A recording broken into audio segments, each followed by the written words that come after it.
Great Northern Line out at Moorgate used to be operated by London Underground, but during the 1970s British Rail took over operations, and for many years services were run by the Class 313 dual voltage, so that third rail under the tunnels to Drayton Park, and then AC for trains to Welling, Garden City, Hertford North and Stevenage. In recent times the Class 717 has taken over, belonging to the Desiro family and built by Siemens. Today we'll take a Class 717 on a full run from Moorgate to Hertford North.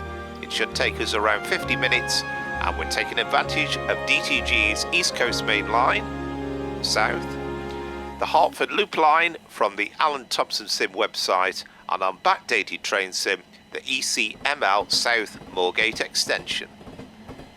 Enjoy the run.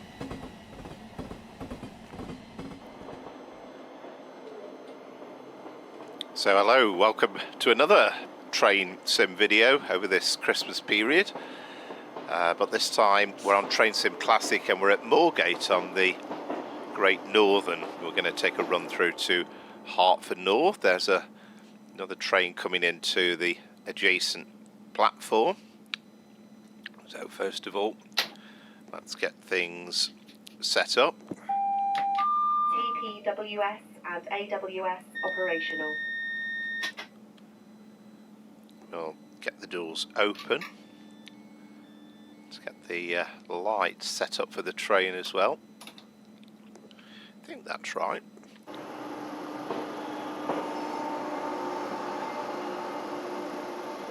But we need to set the destination blind as well. No, actually the lights aren't right, are they? There we are, that's Hertford North. And then, so what do we need to do on this? Let's have a check.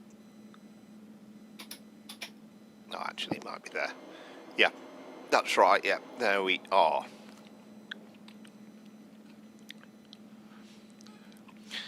Now, straight away, if you've not got this Armstrong Powerhouse pack for the 700 or the 717 in this case, it's a tremendous sound pack and it really does add to the value.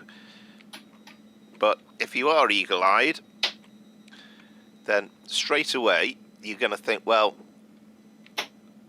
it's not very accurate.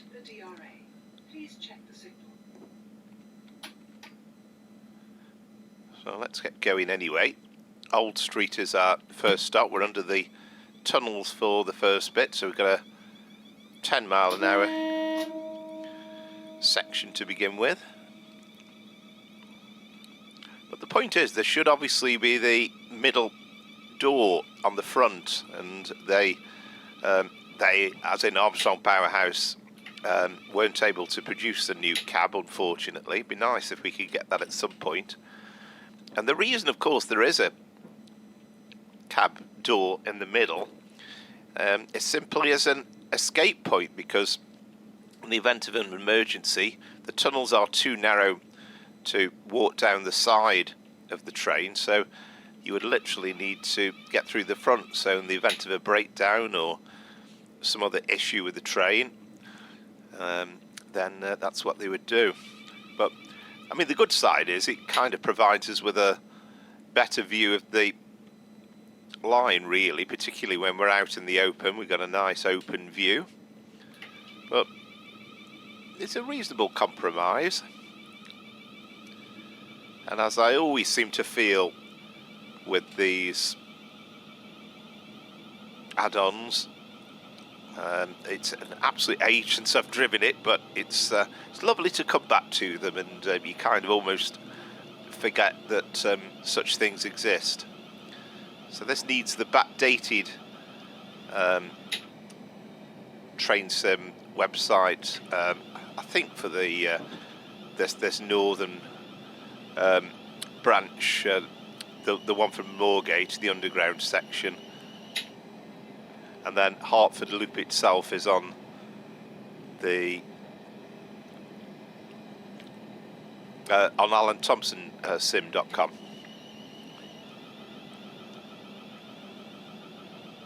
There we are, 6 carriages.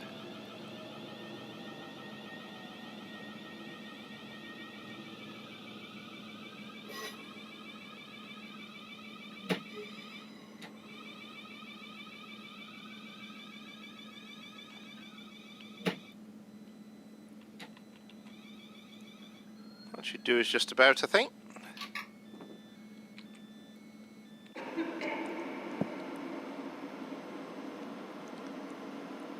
This is Old Street. And of course, for many, many years, this was part of London Underground, and then in the 1970s they had the electrification scheme, so the first bit out of King's Cross and Moorgate, and it was electrified as far as, well, you got Stevenage, and then the line, well, as far as Royston anyway. It kind of allowed for a lot of the local services without the main lines were still in the hands of the HSD and, well, the Deltics originally.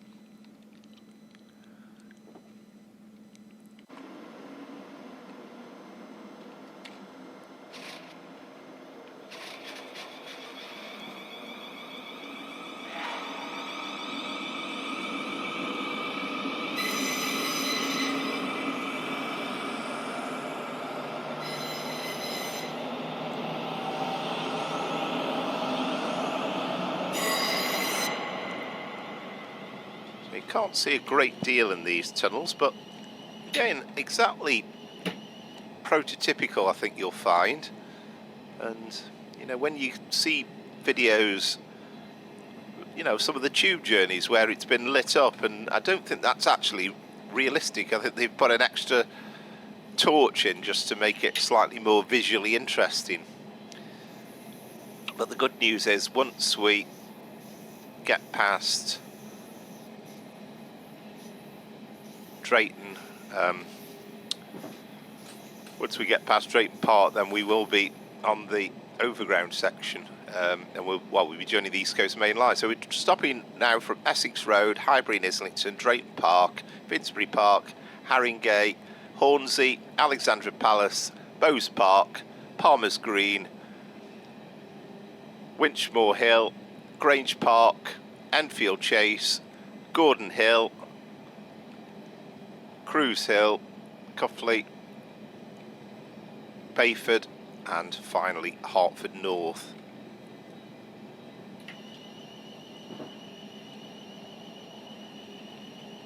So we've got a little 25 mile an hour reduction before we get into Essex Road, but it's such a minor adjustment that it really doesn't take much braking. So the idea being, we probably should just about be able to see the speed board in time to be able to do it, he says. Maybe not. Yeah, there it is. Well, okay, you kind of do really have to kind of know where it is.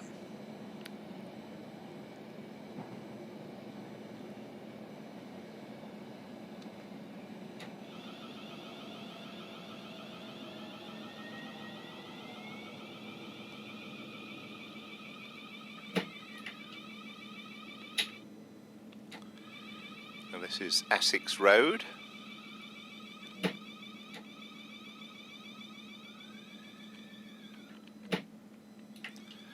I'm not totally sure, but I'm kind of guessing that those little markers at the left are the kind of where we're supposed to be stopping. Driver, you have reset the DRA. Please check the signal.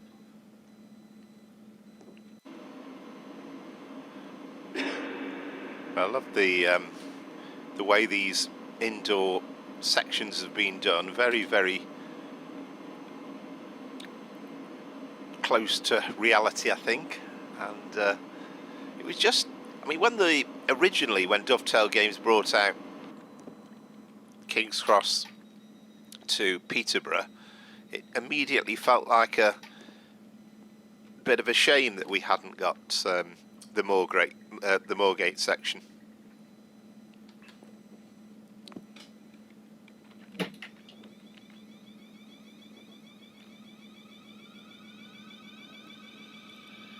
So Highbury and Islington next. Of course, you can very much change there for London Overground services on the North London line and the East London line as well. So it's quite a hub in its own right. And as we saw with the opening shot of the video, when we get to Drayton Park, you'll actually see the Ermirates Stadium as well quite clearly.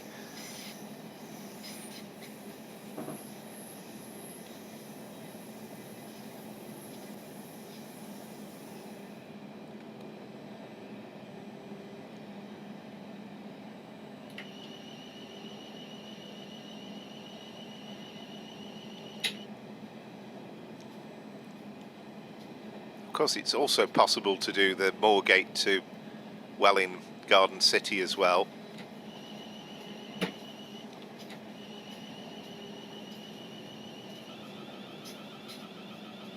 But nice that we could do the Hertford branch, well, the Hertford Loop. And you can actually run a train through to Stevenage. Of course, that is quite a regular divert.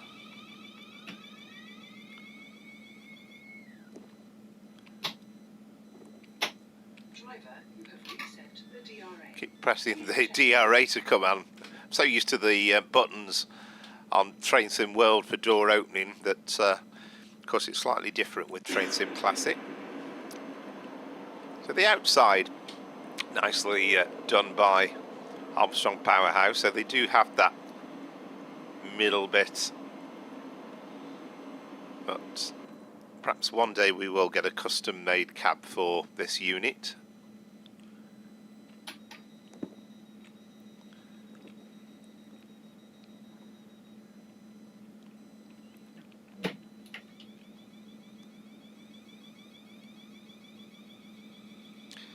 So as I'm recording this, it'll be premiered on the Saturday, and then the following day on the Sunday it will be another live stream, and it's going to be a kind of a special one really, the end of the year, and a chance to look back at some of the content that's come out this year from Train Sim. And I've also done a bit of Christmas shopping, bought a couple of new units to drive, well I say new, that have been brought out in the last 12 months. It's kind of impossible to keep track of them really, pardon the pun.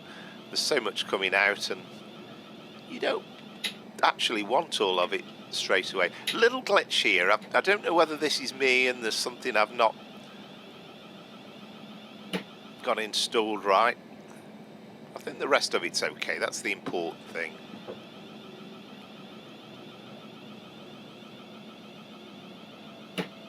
So we're coming into Drayton Park, and there's a little glitch there as well, but the rest of it's okay. And of course, crucially here, you'll see the emergence of the overhead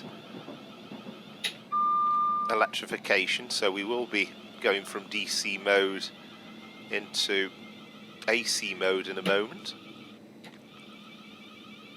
Ooh, didn't need to press that today. That should be all right.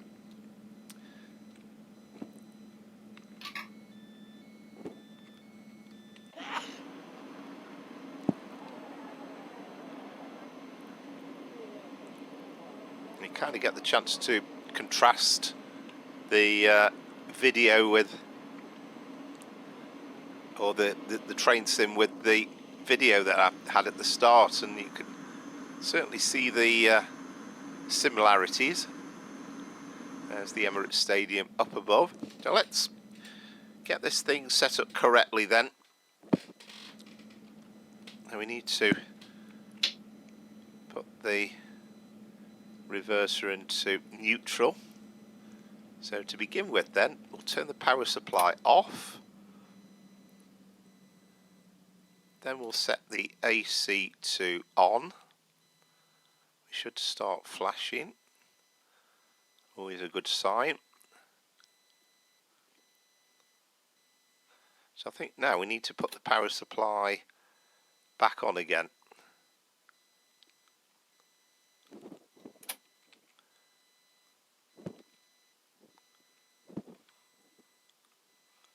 So I think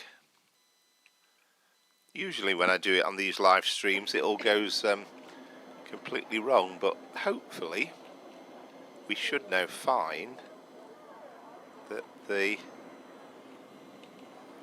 pantograph is raised, so that's a good sign. There we are.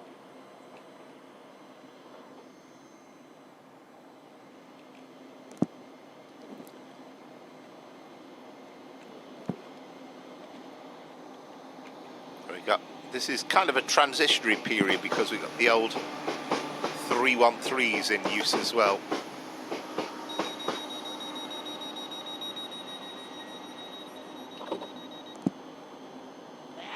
We will just briefly go back to the cab to make sure we're into forward mode.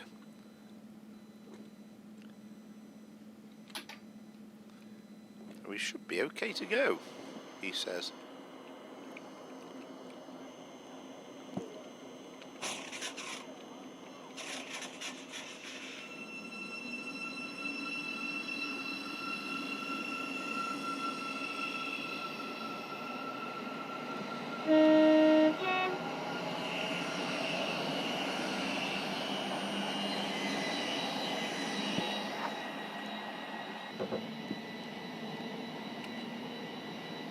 Yeah, I knew that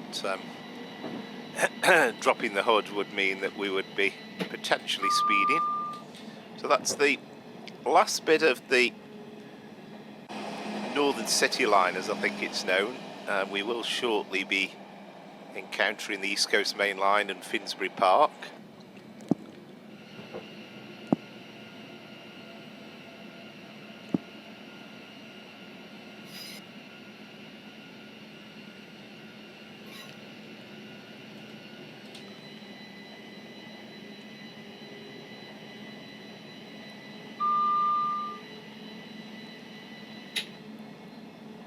And then we have a 365 going to the platforms at King's Cross.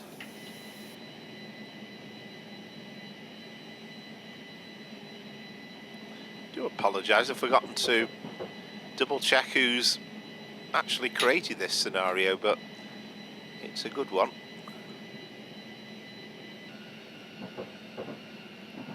Because of course there's all sorts of default scenarios that come out with this pack for the Hertford Loop line on Alan Thompson's sim, but of course when it was done they were pretty much all 313s at the time, and in any case we hadn't got the 700 and now the 707, but it's good to be able to bring it up to current times.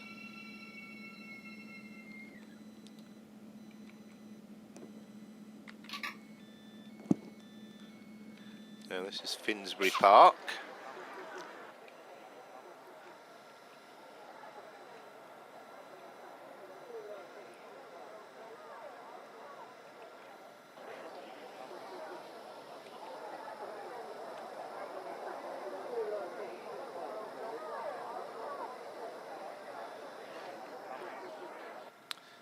Well, I wonder what he's listening to.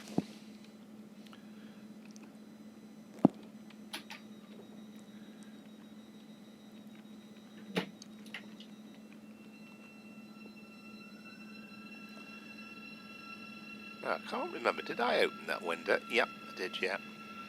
Just find it improves the sounds a little bit.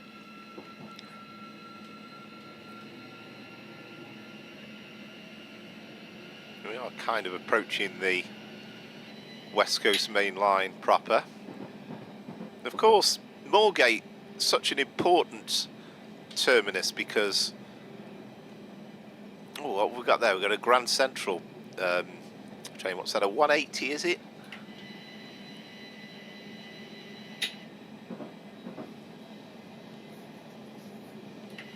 But of course Moorgate's an important point on the East Coast Main Line because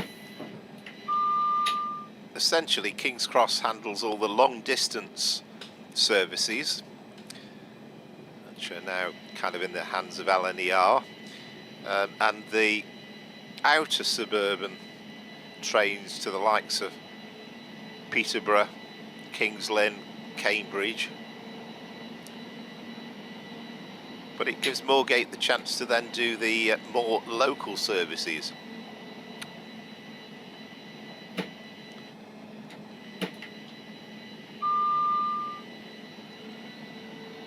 trying to not go too fast into the platforms because, as you can see, we're not too very far away.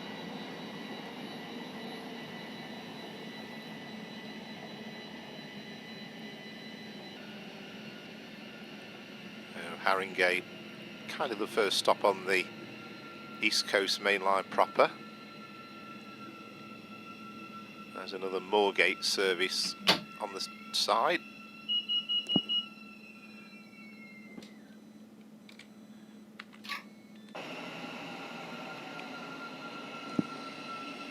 Let's see if we can work out where that one's going to. Yeah, that's a Stevenage to Moorgate one. So some of them, excuse me, some services do actually negotiate the full part of the Hertford Loop. The one we're driving today, we're only going as far as Hertford North.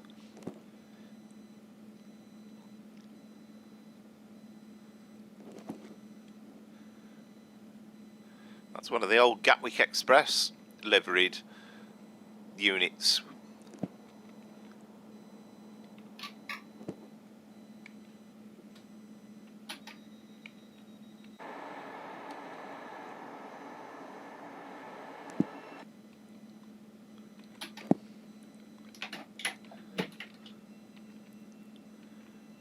I don't know if we've got any timings on this scenario. No, we haven't. Well, that's always good.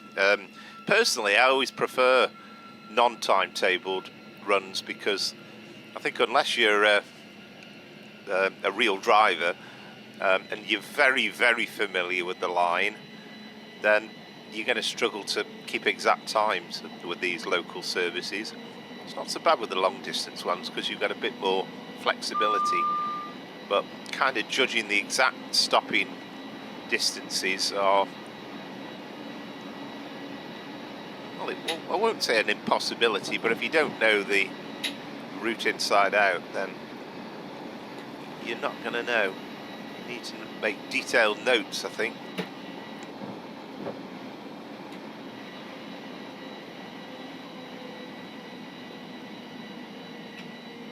Kind of 70 is the most we can brake without going into emergency brake mode.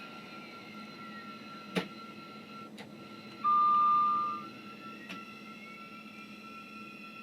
should be just about nice.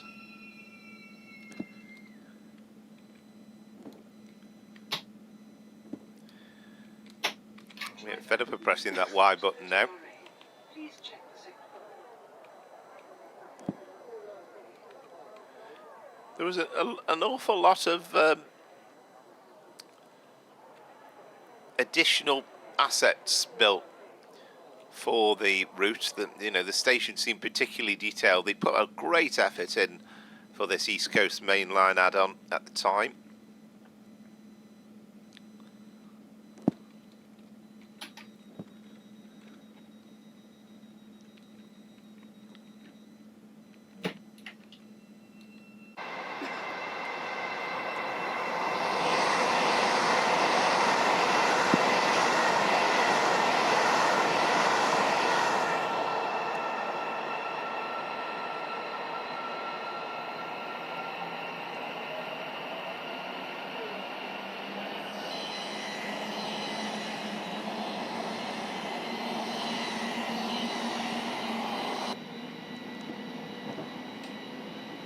So next up is Alexandra Palace, otherwise known as Ali Pali. And of course, if you're watching this kind of close-ish to the video being released, then you might have a big interest in the darts, the World Darts Championship, which is going on at Alexandra Palace at the moment.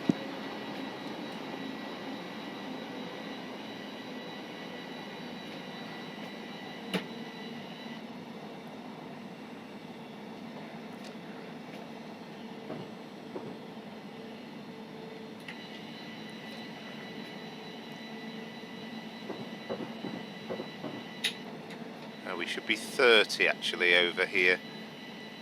The marker was slightly inaccurate there with the on the bottom, but clearly it was as we're crossing over onto the points.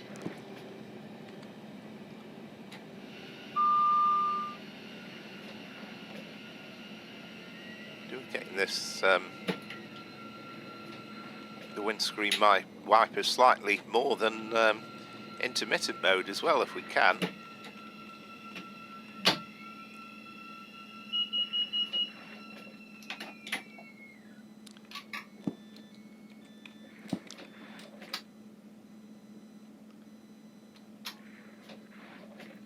Yeah, that's better.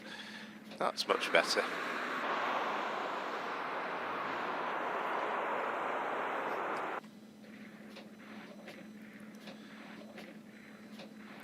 Not had too much time to watch the darts actually this year, but the final is coming up very early into the new year. So I think it's January the 3rd, isn't it? Because New Year's Day, or is it the 2nd? One or the other anyway.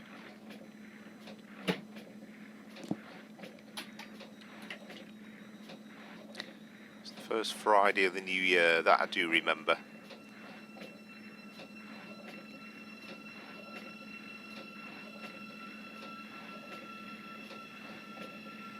And as well, whilst we're on the subject of things coming up, I was very pleased to hear that for the West Coastway line, there's a brand new update on the Drayton community website coming out on New Year's Day, and that will mean that you could do services from Brighton to Littlehampton now. So that'll be amazing actually, and I think he's put more scenery. George Beanie, I think the chap's name is. There's more in-depth scenery added as well, and the bits in between, so that'll be a great one.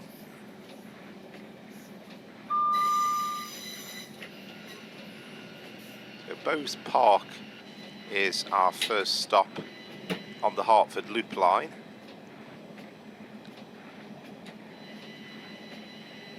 I've got a feeling that weekends you occasionally get services that go to like Welwyn Garden City and possibly to on the Hertford Loop as well, that go from King's Cross. I don't think they always use the Moorgate branch at weekends.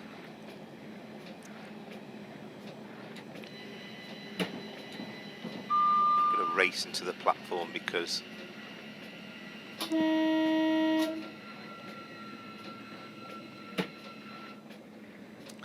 people standing well in front of the yellow line. That's no good, is it?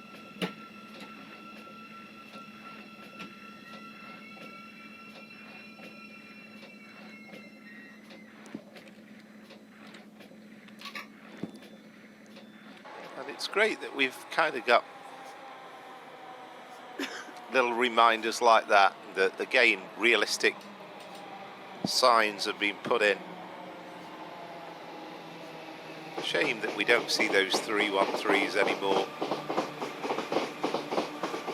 And whilst we're at Bowes Park, incidentally, we were talking about the World Darts Championship, and it's probably a good chance to just zoom down and have a look at something that's here. And that indeed is Alexandra Palace. Of course, it was originally the TV transmitter thing there. It was one of the very first, I think it was the first one, wasn't it, where the BBC operated from.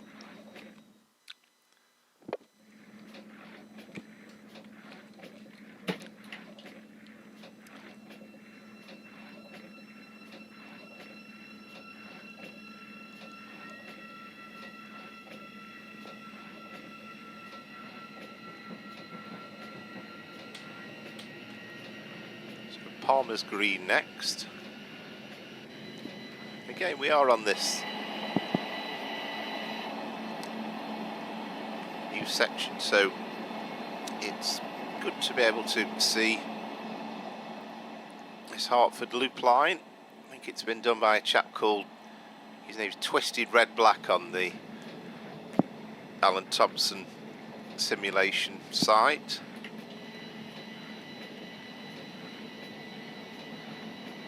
I think it was. Is that Matt Goodison? I could be wrong in saying that. Just again from memory, but I think it was his first foray into route building as well. And I mean, you look at the new Great Eastern Mainline upgrade, the Gemma line, which they've done a fabulous job with, but this was his first attempt.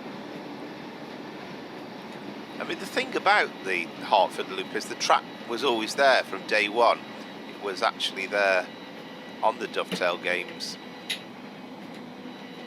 King's Cross to Peterborough route, but with no scenery.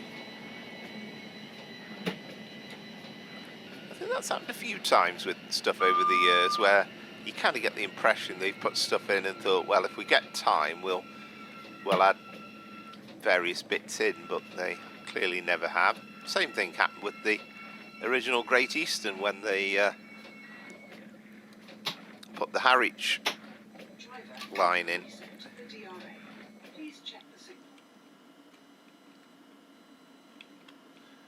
I don't think there's loads of custom assets, but it's still nice. And I mean, you look at little bits like this, and again, you know, knowing how the train simulator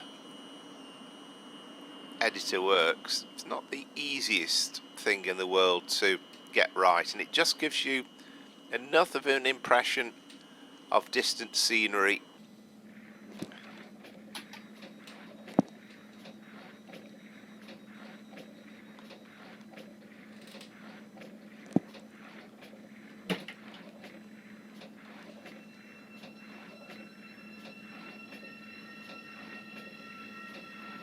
Again, if you're watching this between Christmas and New Year, hope you're having a fabulous Christmas and looking forward to 2025.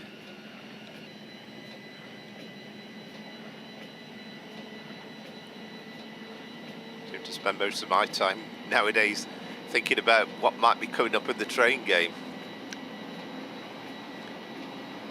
Sometimes you have to transport yourself back into real life.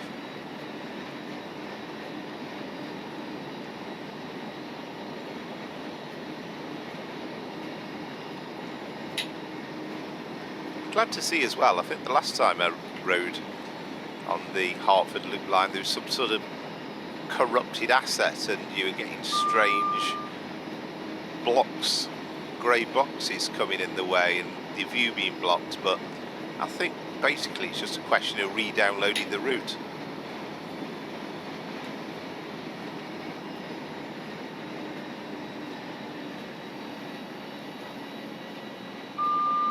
You can see how quickly the station's coming in thick and fast because we've got Winchmore Hill, Grange Park and then Enfield all within the space of, well, less than a mile away. I mean, nowhere else I think but in London would you get stations nowadays packed so tightly close together.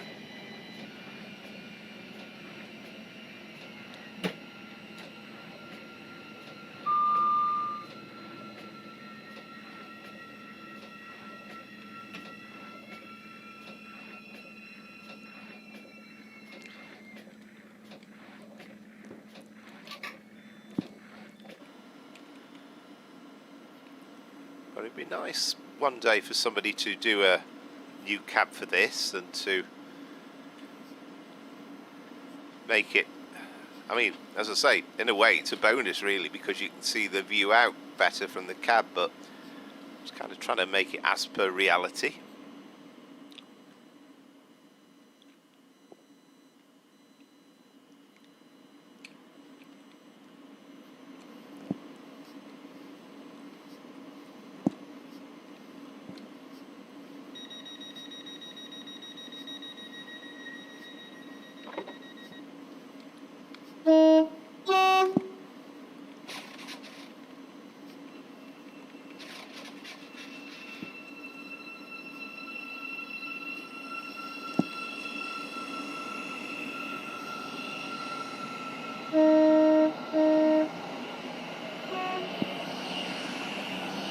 I'm going to jump back in pretty quickly because Just reminding myself that, I mean, yeah, technically we've got 70 here. Now it's stopped raining, hasn't it? Blue skies again.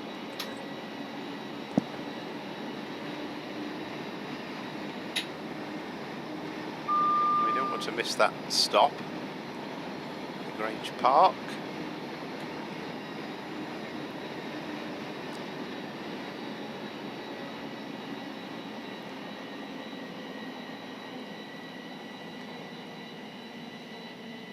There's obviously a lot of assets that have been used and over again.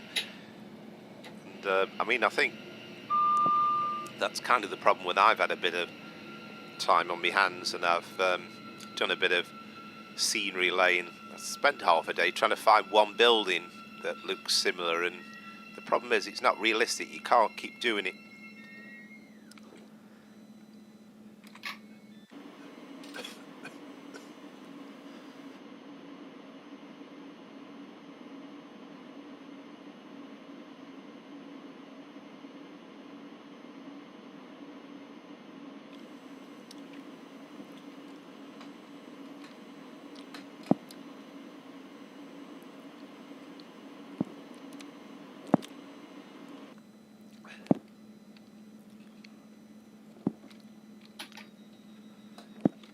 So Enfield Chase is next, and I think that's kind of portraying the fact that there are, I'm sure, numerous stations at Enfield.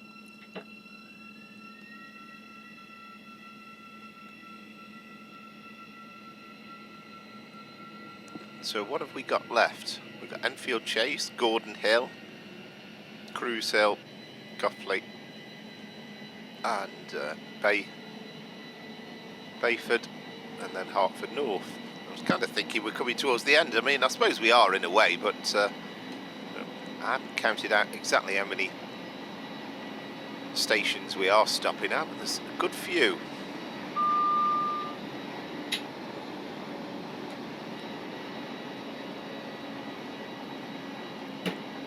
And again, if you've got the 700 that came out from Dovetail Games, the sounds that it came with were not particularly good. This Armstrong Powerhouse pack not only makes it drivable, but makes it a fun drive as well.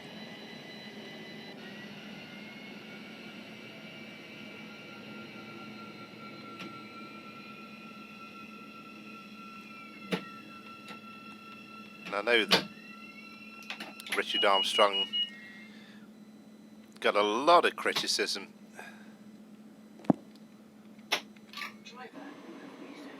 for the fact that there was no special cab for this 707, but I think in all fairness, I don't think cab building has ever been much of a thing really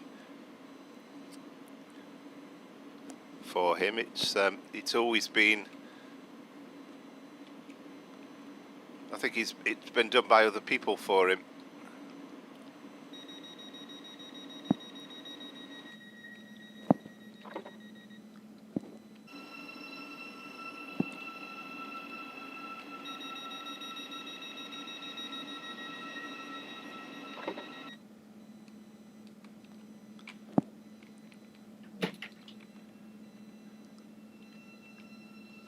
So Gordon Hill is next. I think I'm right in saying some peak time services, well, they used to do anyway, terminate at Gordon Hill.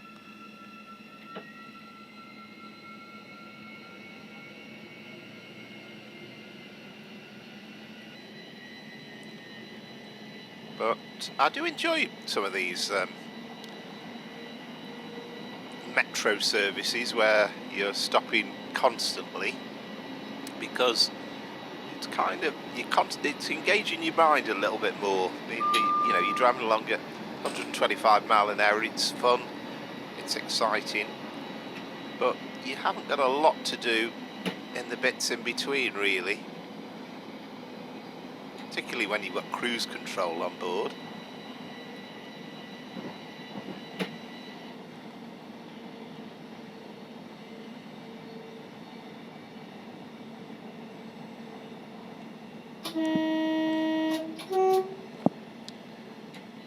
do have active neutral sections as well. I kind of forgot about it as we've been driving. I did have a quick go on it early on, I remembered then. As is the way with these things sometimes.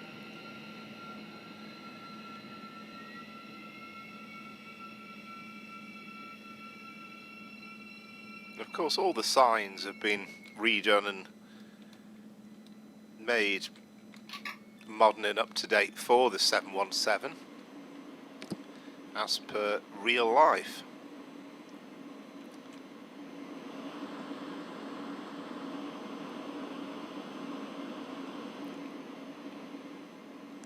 We do have a, well, I was going to say we have an inside view, but that isn't it, is it? So that's the inside view.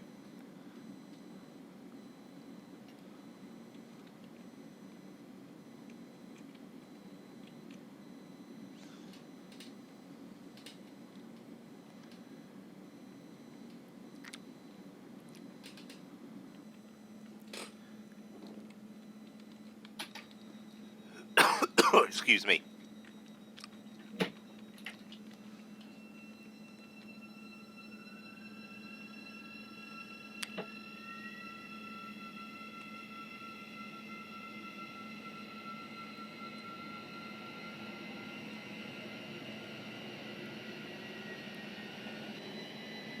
Yeah, not sure.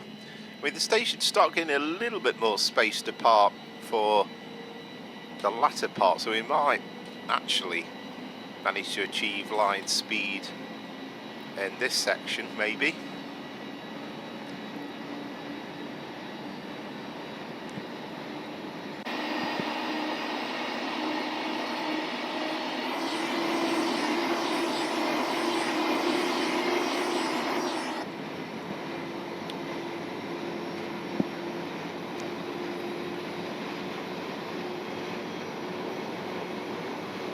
Of course, they are essentially very much commuter-built trains, so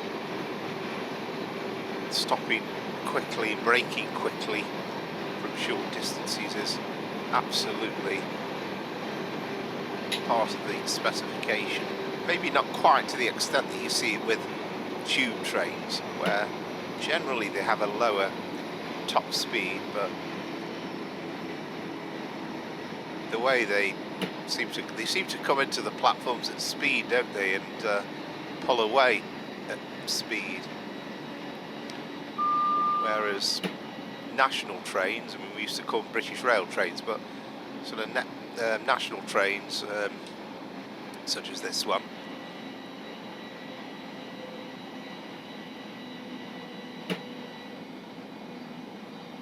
slightly more restrained, I guess, but obviously still very much built for hauling commuter services.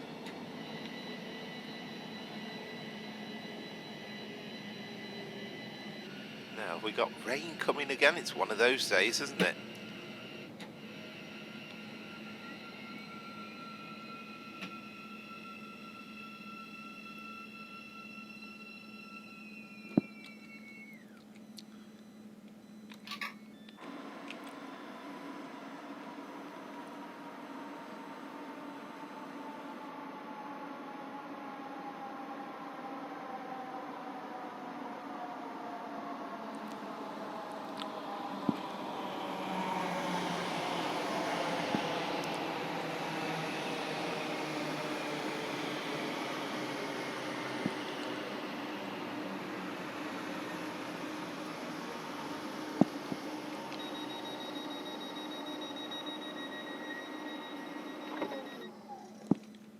Oh, it's tipping it down. Yeah, we definitely don't need it in intermittent mode, that's for sure.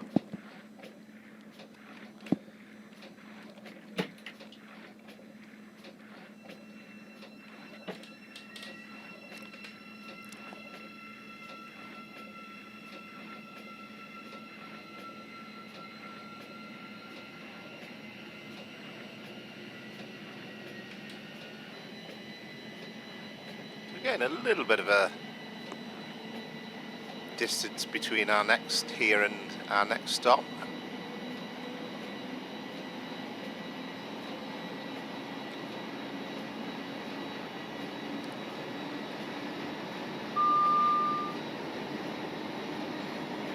Cuffley.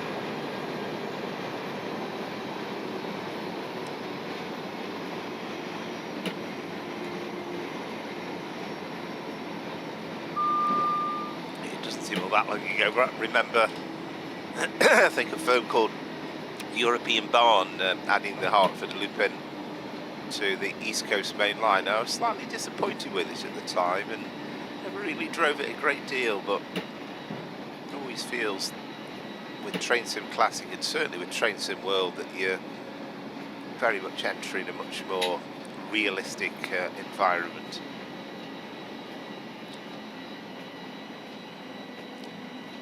Could never quite forgive European Barn for having York Station and where York Minster would be or thereabouts. There was an apartment block, tower block in its place.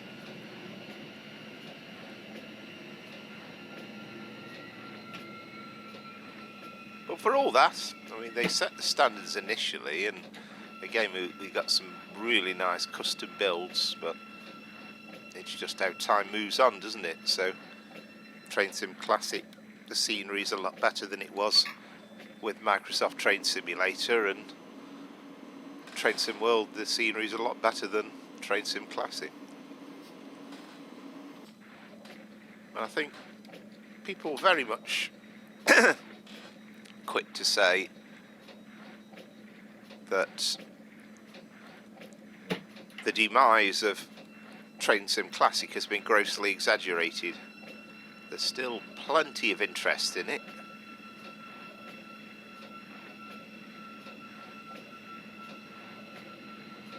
And there's more stock available, of course, for Train Sim Classic, so again, if you're kind of building it from scratch, you've got a lot to get, but there is a lot more available.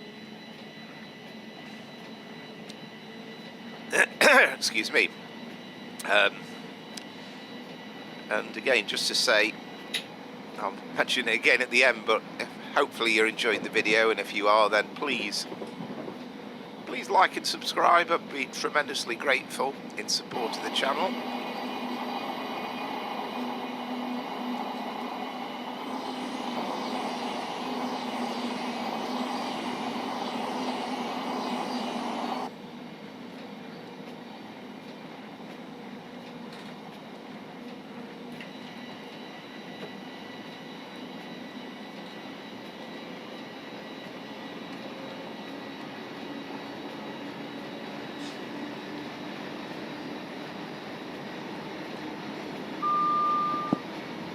So if you are watching this on Saturday the 28th, or even Sunday the 29th for that matter, hope you can join me for the live stream, 5 o'clock, for the end of the year show, and a chance to look back at some of the new Train Sim content from 2024. And I should be on for about 3 or 4 hours.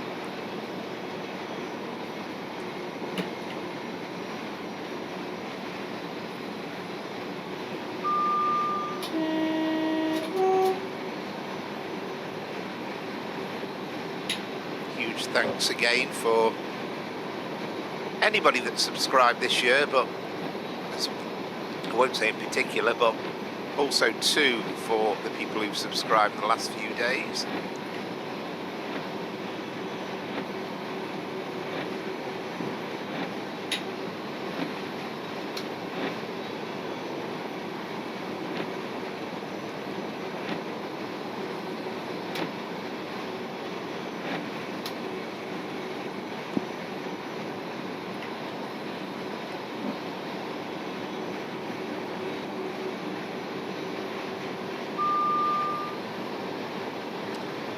I did download this scenario from the Train Sim community website. There was a couple on Alan Thompson sim of Moorgate to Hertford with a 717, but this one kind of took the eye.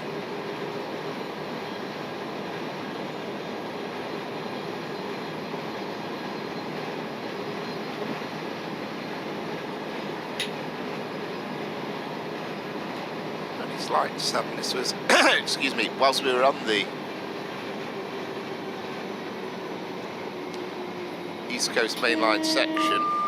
I don't recall seeing a frontliner Zoomer service.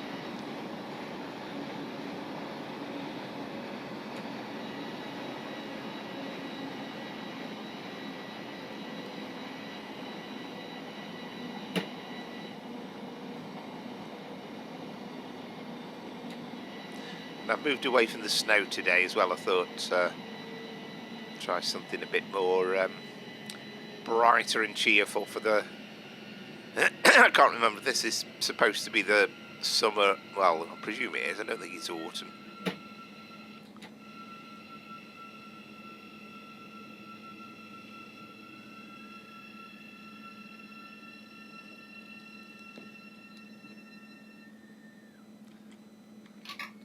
And I think when you have such short days this time of the year, it's nice to think that we've got better weather ahead, really.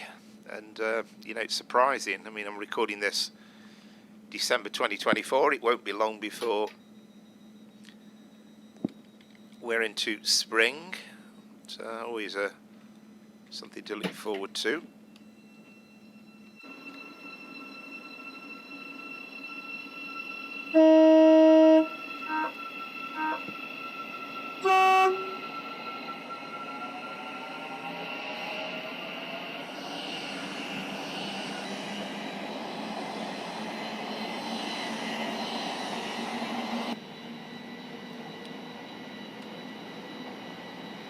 So we are on the last stretch, so Hertford North is our next stop and our final stop, so we won't be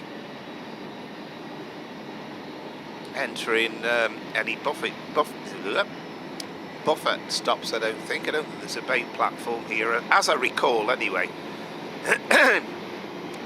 Probably instantly proved wrong, but I wonder if we'll be kind of routed into the tracks on the right for the return run, for the southbound run. It's been such a long time since I've driven to Hertford North or driven on the Hertford Loop at all, then I'll probably be completely surprised. At some point I must do a service with the that gets diverted off the main line and across the Hertford Loop as a non-stop passenger service. It is indicating that we've got buffer stops, so there is a bay platform here. It shows, doesn't it? I forgot. But of course it is a regular terminus, I suppose, so that's a great assistance rather than the through line trains.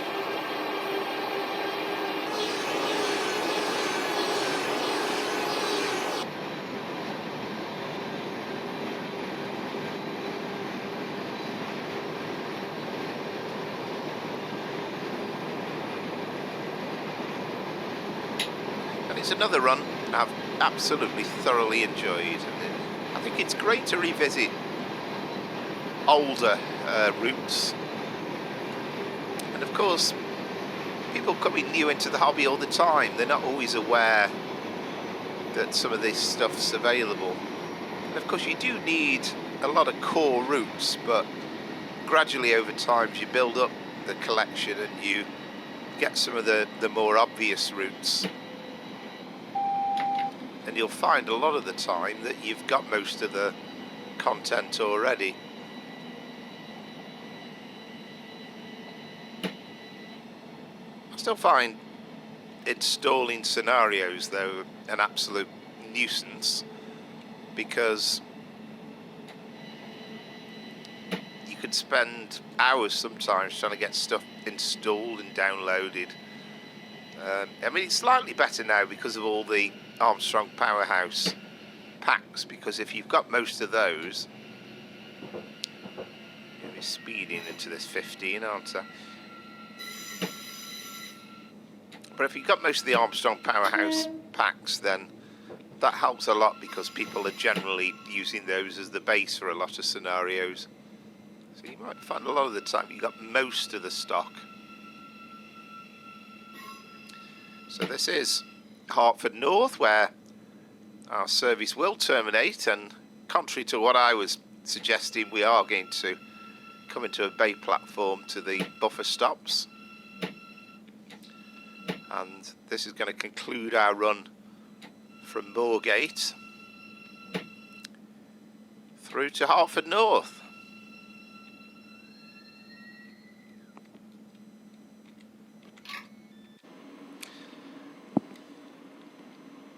So on that note, again, thanks for watching. Hope you've enjoyed it, and if you're new to the channel, then please like and subscribe. I'd be tremendously grateful. If you're a returning viewer and you're watching, again, thanks very much for your continued support and all the nice comments that we've had throughout the years.